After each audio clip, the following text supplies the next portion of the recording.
Can you believe we're just weeks away from Diddy's trial? The stakes couldn't be higher. Since his arrest in September, Diddy has been held in jail, and now it's officially confirmed that his ex-girlfriend Cassie Ventura is expected to take the stand.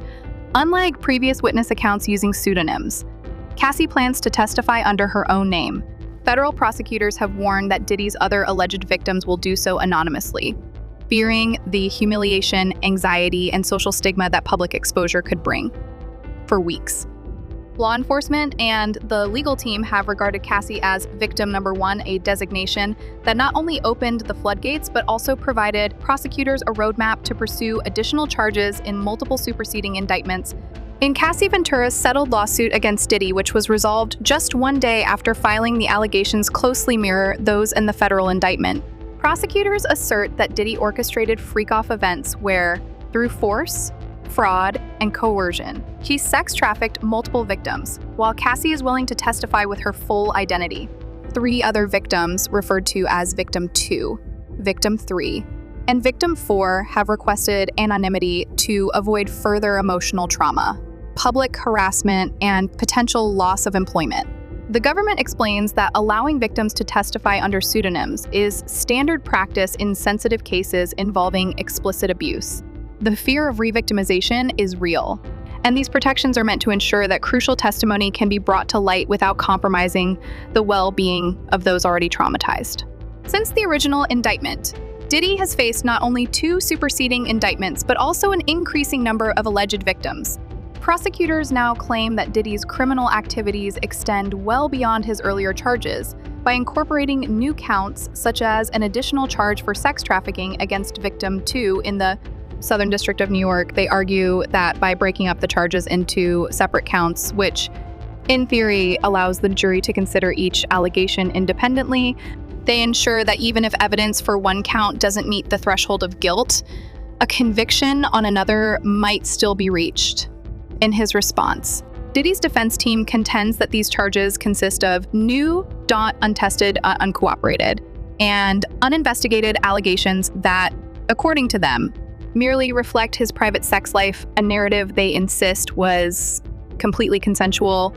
As trial day looms, both sides are acutely aware that jury selection will be critical.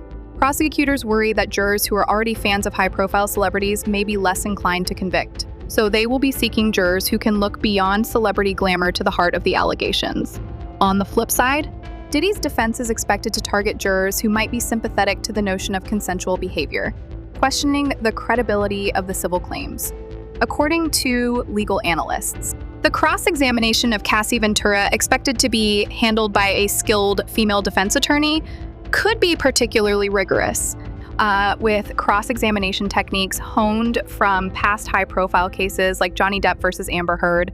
This phase of the trial is anticipated to be both aggressive and unrelenting, aiming to dismantle Cassie's account and cast doubt on the credibility of her testimony. Behind the legal maneuvers lies an undercurrent of financial negotiations and settlement dynamics.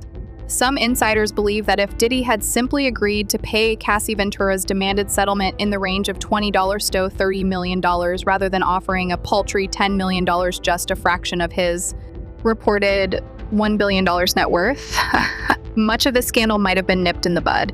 Instead, Diddy's unwillingness to meet these demands is seen as an act of greed that contributed to his fall from grace, ultimately opening the door for additional charges and public scrutiny. As more victims come forward, Diddy's legal team has been shrinking, with top attorneys resigning over irreconcilable differences.